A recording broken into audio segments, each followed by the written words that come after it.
बहुत सारे क्वेश्चंस हमसे पूछे जाते हैं कि क्या हम मूर्तियों को स्नान कर सकते हैं, अभिषेक कर सकते हैं, क्या हम कैसे यूज करें मार्बल डस्ट की मूर्तियों को, क्या हमें करना है क्या नहीं करना है। तो उस पर आज आपके लिए वीडियो लेकर के आया हूं। तो welcome to S Patnaik art gallery. जय श्री कृष्णा, राधे राधे। आइए स्टार्ट करते हैं वीडियो और आपके डाउट्स क्लियर करते हैं, आपको क्वेश्चन के आंसर्स देते हैं। तो पहला क्वेश्चन जो सबसे ज्यादा पूछा गया था और मेरे ख्याल से सबसे ज्यादा इंपॉर्टेंट भी आपको समझना, कि क्या हम कॉम्पोजिट मार्बल या मार्बल डस्ट की मूर्तियों को स्नान करा सकते हैं, क्या हम इन पर अभिषेक कर सकते हैं। बहुत अलग अलग तरीकों से सवाल पूछा गया था कि क्या ये पानी चढ़ाने से खंडित हो जाते हैं या ये पानी चढ़ाने से खराब हो जाते हैं। तो मेरा आंसर है नहीं, पानी चढ़ाने से मार्बल डस्ट की मूर्तियां बिल्कुल भी खराब नहीं होती है। उसका मैं आपको लाइव एग्जांपल ऐसे दिखा सकता हूँ, पानी में डाल करके भी। आप खुद भी लेने के बाद में मूर्ति को पानी में डाल करके देख सकते हैं। थोड़ा नजदीक से देखिए, मैं आपको प्रोसेस बताता हूँ। जब ये मूर्तियां बनती है तो इनके ऊपर प्रॉपर रेजमाल बहुत जोर जोर से घिसा जाता है, जिसको सैंड पेपर बोलते हैं। तो बहुत खुरदुरा होता है वो, इन पे घिसा जाता है प्रॉपर। इनको पानी में के अंदर ही रख करके फिनिशिंग की जाती है, इनके ऊपर रेजमाल लगाया जाता है, तब जाकर के मूर्तियां इतनी फिनिशिंग में आ पाती है, इतना स्मूथ सरफेस हो पाता है। तो बहुत इनको घिसा जाता है, पानी से स्नान कराया जाता है, कोई पानी से दिक्कत नहीं होती है। पानी से बचाने का सिर्फ इतना सा हम लोग ये बताते हैं कि जब मूर्ति में ऐसा पेंट हो गया है, जब प्लेन व्हाइट मूर्ति है तो उसमें कोई दिक्कत नहीं है, पर पेंट हो गया है तो आपको पेंट के ऊपर पानी लगा करके रगड़ना नहीं है। अगर आप जोर जोर से रगड़ेंगे तो आज नहीं, कल नहीं, 5 साल नहीं, 10 साल बाद वो पेंट निकल सकता है। हम ये चाहते हैं कि 10 साल भी नहीं, आपको कभी लाइफ में दिक्कत ना है। सिर्फ इसलिए बोलते हैं कि आप पेंट के ऊपर रगड़िए मत कभी भी, ताकि पेंट ना निकले। और मूर्ति को तो कभी भी पानी से कुछ नहीं हो सकता है। तो ये सबसे इंपॉर्टेंट चीज है ये समझने के लिए कि मार्बल डस्ट या कंपोजिट मार्बल क्यों बोला जाता है, मार्बल वर्ड से एसोसिएट क्यों किया जाता है। क्योंकि सबसे मेन प्रॉपर्टी इनकी यही होती है कि ये पानी से रेजिस्टेंट है। जैसे मार्बल को पानी से कुछ नहीं होता है, वैसे इन मूर्तियों को पानी से कुछ नहीं होता है। तो आप निश्चिंत होकर के नहला सकते हैं अपनी मूर्तियों को, अभिषेक कर सकते हैं, स्नान कर सकते हैं, कोई टेंशन नहीं है। बिल्कुल भी निश्चिंत रहिए आप। मेरी तरफ से आपको जहां जो भी मूर्ति आपने मुझसे ली, एटलीस्ट कहीं और की मैं गारंटी नहीं कर सकता, पर अगर आपने मुझसे लिए, आप बेझिझक होकर के उनको स्नान कराइए और अभिषेक कीजिए। मूर्ति को कुछ भी नहीं होगा, बस पेंट को थोड़ा सा बचा करके रखिए। जहां जहां पेंट हुआ है उसको जोर से रगड़िए मत। मैं आज आपके जितने भी क्वेश्चंस के आंसर कर रहा हूं, आपको अगर उसके बाद भी कोई भी डाउट हो तो आप हमको कांटेक्ट भी कर सकते हैं, आप हमको कमेंट भी कर सकते हैं और डायरेक्ट मैसेज भी कर सकते हैं। तो आइए अब बढ़ते हैं दूसरे सवाल की तरफ, जो सबसे ज्यादा पूछा गया था कि क्या ये मूर्तियां अपने आप काली पड़ जाती है। तो आइए मैं आपको बताता हूँ, ये मूर्तियां अपने आप काली कभी नहीं पड़ सकती हैं। पर क्यों आपको लगता है कि ये काली पड़ जाती है? हम 40 साल से मैन्युफैक्चरिंग कर रहे हैं, हमको आज तक एक मूर्ति भी काली पड़ती हुई नहीं देखी। मतलब ब्लैक जिसको बोलते हैं कि मूर्ति अपने आप काली हो गई, ऐसा हमने कभी भी ऑब्जर्व नहीं करा, कभी हमने नहीं देखा। पर जब हमने बहुत सारे कस्टमर्स से बात करी, बहुत सारे कस्टमर्स की ये परेशानी सुनी, तो हमको ये समझ में आया कि इन मूर्तियों में कालापन इस तरीके से आता है कि जैसे इन मूर्ति पर डस्ट जमा है और आपको उसको क्लॉथ से क्लीन करना चाहिए, पर नहीं क्लीन करके आपने जब पानी डाला तो यहाँ पर ऑलरेडी डस्ट है, और आपने पानी डाला तो धूल और पानी मिलकर के कीचड़ का फॉर्मेशन बन गया। और ये जो कपड़े के फोल्ड्स हैं या अंदर अंदर के जगह हैं कुछ ऐसी, जहां पर जमते जमते जमते जमते आपको एक समय बाद में कुछ ऐसा लगने लगा कि यार ये मूर्ति में कुछ एक तरीके का कालापन आ रहा है, जो कि साल 2 साल 5 साल में नहीं, करीब करीब 10-15 साल बाद आपको ऐसा लगने लगेगा कि ये मूर्ति अपने आप काली पड़ रही है, जो कि नहीं, वो अनजाने में आपसे ऐसी गलती हुई जिसका आपको मालूम भी नहीं था कि ये गलती हमसे हो रही है, कि इसमें धूल के ऊपर हम पानी डाल रहे थे। तो ध्यान रखिएगा, कभी भी आपने स्नान कराना है, अभिषेक करने वाले हैं, आप पहले सूखे कपड़े से डस्टिंग कीजिए। एक बार डस्ट हट गई उसके बाद जल चढ़ाने से कोई दिक्कत नहीं होगी। उसके बाद आप आराम से जल चढ़ाइए, अभिषेक कीजिए और फैन में अपने आप सूखने दीजिए। जितना सूख जाएगा उसके बाद में आप कपड़े से पोंछिए।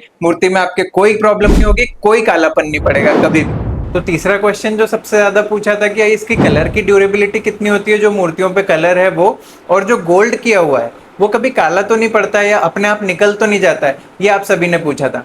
तो मैं आपको बताता हूँ, आइए आप ये देखेंगे, जैसे मैंने आपके सामने एक कलर की मूर्ति रखी है, एक सिर्फ व्हाइट और गोल्ड की मूर्ति रखी है।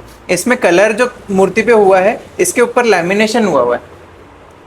जो लैमिनेशन है ये मूर्ति को कलर से, डस्ट से प्रोटेक्ट करता है, कलर को कभी निकलने नहीं देता है, अपने आप उड़ने नहीं देता है। तो ये कलर कभी भी निकल नहीं सकता। मैं आपको ये कलर को भी स्क्रैच करके बताता हूँ, निकाल के बताता हूँ। इस पे आप पानी भी चढ़ाएंगे, जल चढ़ाएंगे तो ये कलर नहीं निकलेगा। जो गोल्ड की रही बात, तो गोल्ड पे भी अपन स्क्रैच करेंगे तो ये गोल्ड नहीं निकलेगा। ये गोल्ड नहीं निकल सकता, क्योंकि इसके ऊपर लैमिनेशन हो गया। जो शाइनिंग आपको दिख रही है इसके ऊपर लैमिनेशन हो गया है, तो ये मूर्ति को डस्ट से भी बचाता है, और ये अंदर जो इसके गोल्ड का कलर है या दूसरे कलर्स हैं उनको बाहर निकलने से भी मना करता है, मतलब नहीं निकलने देता है। तीसरी बात कि ये काला तो नहीं पड़ता है, इसकी कोई भी प्रॉपर्टीज नहीं है गोल्ड की कि ये काला पड़ जाए। ये नॉर्मल पेंट नहीं है, ये गोल्ड लीव्स है। जैसे आपने पान पे कभी चांदी का वर्क खाया हो तो वो टच करने से भी खराब हो जाता है, ये वैसा गोल्ड का वर्क है।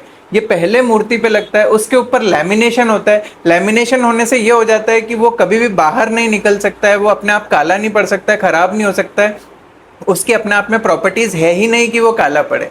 तो आप निश्चिंत रहिए, ये कलर्स जितने भी मतलब मैट मूर्तियां होती है उससे कई गुना ज्यादा, मतलब 4-6 गुना ज्यादा। अगर कोई मैट मूर्ति का कलर 5 साल या 7 साल चलता है तो ये 20-25 साल भी ये कलर अपने आप निकलने नहीं वाले।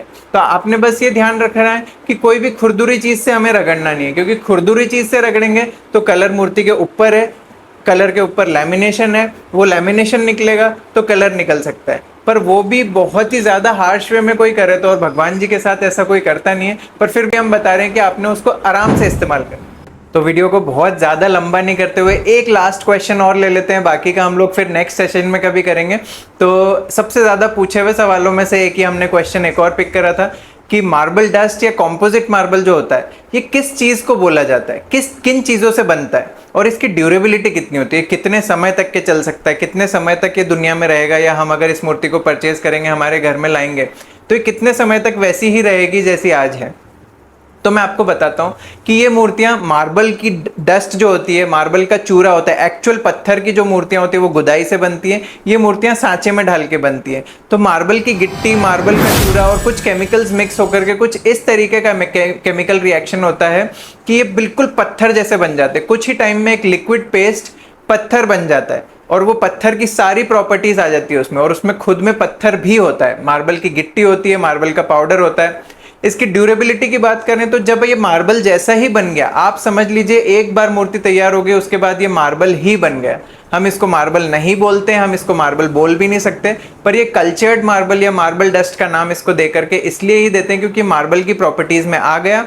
अब इसकी ड्यूरेबिलिटी भी मार्बल जैसी हो गई। अब इसको लाइफ लॉन्ग अपने आप खिरता हुआ आप नहीं देखेंगे, अपने आप खराब होता हुआ, सड़ता गलता काला होता, ये सब आप नहीं देखेंगे।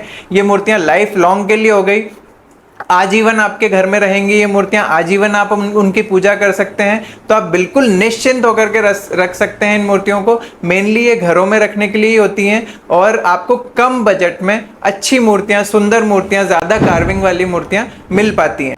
कुछ ये इंपॉर्टेंट क्वेश्चंस जो हमने पिक करे थे आज के वीडियो के लिए, होप आपको समझ में आए होंगे। कोई और आपका डाउट अभी भी बचा हो तो आप कमेंट सेक्शन में पूछ सकते हैं, आप हमको डायरेक्ट कॉल करके या व्हाट्सएप करके भी पूछ सकते हैं। हमारी सारी डिटेल्स डिस्क्रिप्शन में है, कॉन्टैक्ट नंबर्स भी हैं, उस पर आप व्हाट्सएप कर सकते हैं, कॉल कर सकते हैं, या हमारी वेबसाइट पर जाकर भी आप कुछ लिखना चाहते हैं, कुछ हमें मैसेज करना चाहते हैं, या फिर आप कुछ ऑर्डर करना चाहते हैं तो भी आप वेबसाइट से कर सकते हैं। आप सभी का प्यार हमको मिलता रहता है, इसीलिए हम आपके लिए नए नए कलेक्शन ला पाते हैं, और हम आपसे यही चाहते हैं कि आप हमें और प्यार दें। अगर आपको हमारा कलेक्शन पसंद आता है तो आप हमारे वीडियोज़ को लाइक किया कीजिए, सब्सक्राइब कीजिए, ताकि हम आपके लिए और नए नए भगवानों की मूर्तियाँ और सुंदर सुंदर मूर्तियाँ ला पाएँ और आपको ये सब दिखा पाएँ। तो आज के लिए इतना ही। जय श्री कृष्णा, राधे राधे।